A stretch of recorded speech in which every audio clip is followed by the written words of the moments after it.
sheria inatutaka kabla ya kubadilisha hati lazima kodi husika iliyotokana na kipato kutokana na kuuza rasilimali iwe imelipwa. Kwa hiyo wakijua wanasheria hili swala, kwa sababu wao wataweza kutusaidia kupitisha kwa wananchi na wawekezaji ambao kwa kiasi kikubwa na wawekezaji nao huwa wananunua maeneo ambayo wao wanaenda kuwekeza. Kwa hiyo wanaponunua, tuna imani kwamba kuna faida inapatikana kutokana na muuzaji huyo. Kwa hiyo wanasheria na taasisi za ubadilishaji hati nao wanatakiwa wajue. Kwa hiyo kwa upande wa taasisi za ubadilishaji hati wanatakiwa kwa mujibu wa sheria, kabla ya kubadilisha umiliki wa ile rasilimali ambayo tumezoea ni uuzaji wa rasilimali, maana yake wao wanatakiwa wahakikishe kwamba wamepata hati safi ya kodi. Hati safi ya kodi inathibitisha kwamba wale wawekezaji au wale wauzaji kutokana na faida waliopata tayari wameshalipa kodi.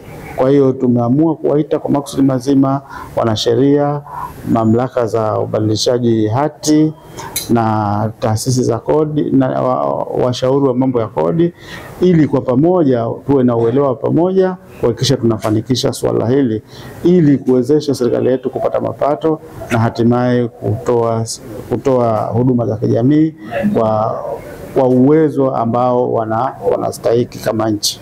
Ni kweli imepungufa na kuwepo, kwa sababu wakati tunaangalia mahesabu ya wawekezaji mbalimbali tunagundua kwamba amenunua rasilimali lakini kodi hakulipa, na wakati alitakiwa kabla ya kubadilisha hii hati aje alipie kodi inayostahili kutokana na yule ambaye alimuuzia hii rasilimali kwa ajili ya kulipa share yake ya faida kama ilivyo watu wengine wote. Kwa hiyo itatusaidia sana kutoa mwangaza kwa watu ambao wanafanya shughuli hizi za uuzaji na urasimishaji wa rasilimali.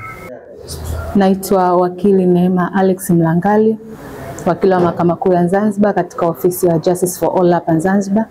Leo tumekuwa na mkutano katika ofisi za TRA Zanzibar, ambapo tumekuwa tukipatiwa mafunzo ya namna ambayo tunaweza kuwasaidia wateja wetu katika namna za ulipaji wa kodi, na zaidi katika kodi inayoitwa capital gain, ambayo inalipwa na yule ambaye anapata wakati wa kununua, wa kuuza.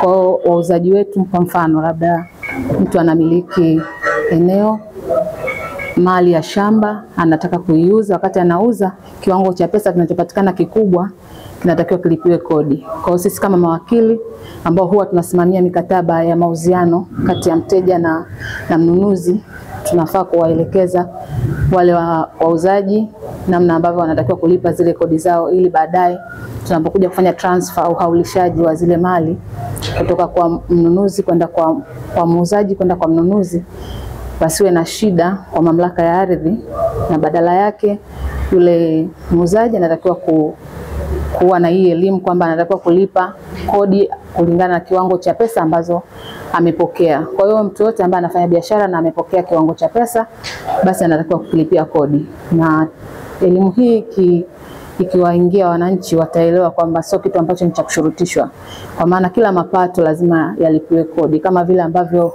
sisi wanasheria tunalipa kodi zetu. Wafanyakazi labda wa serikalini ambao kwenye mifumo ya kawaida wanajulikana wanageni kiasi fulani labda cha mshahara, wanalipa kodi zao, basi na wafanyabiashara wengine wote ambao wanapokea pesa kutoka kwa wateja wao wanafaa kulipa kodi zao. Na hasa challenge ambayo tumeiona imejitokeza katika mafunzo ya leo, ambayo ni kuhusiana na sheria ya Finance Act dhidi ya sheria zetu za ardhi za Zanzibar, kwa maana tumegundua kwamba kuna challenge katika kuharmonize utaratibu na utekelezaji wa sheria hiyo, kwa maana kwamba sheria hile imetungwa kwa hiyo lengo la kuisaidia nchi yetu katika kusimamia sheria za kodi, lakini kuna swala zima la harmonization kati ya sheria ya fedha pamoja na sheria zetu za ardhi, kwa sababu utekelezaji wake umeonekana umekuwa na challenge. Hiyo ni moja ya vitu ambavyo tumeviona. Ni mategemeo yetu kwamba watungaji wa sheria wa hizi za Finance Act ambazo ni sheria za muungano wazingatie wakati wa utungaji wa hizi sheria kuangalia mazingira ya Zanzibar, kwa sababu kwenye swala la ardhi Tanzania mainland ama tunaita Tanzania bara ina sheria zake za ardhi, lakini na sheria Zanzibar tuna sheria zetu za ardhi. Mainland wana waziri wao wa ardhi na Zanzibar tuna waziri wa ardhi. Kwa hiyo utekelezaji wa sheria hii ya Jamhuri ya Muungano inapaswa izingatie pande zote hizi mbili ili uweze utekelezaji wake uweze kupatikana kwa ufanisi zaidi. Tulichogundua leo kwamba utekelezaji umekuwa na challenge kwa sababu ya mgongano wa hizi sheria mbili za nchi mbili tofauti. Lakini tuna mategemeo yetu kwamba mkutano huu ama semina hii itasaidia kuleta chachu na kuongeza ufanisi katika utekelezaji wa sheria hii ili tufikie lengo la serikali kuhakikisha kwamba tunafanya kazi kwa weledi na kutimiza malengo mazima ya kujenga nchi yetu na taifa letu kiuchumi, kijamii na kibiashara zaidi.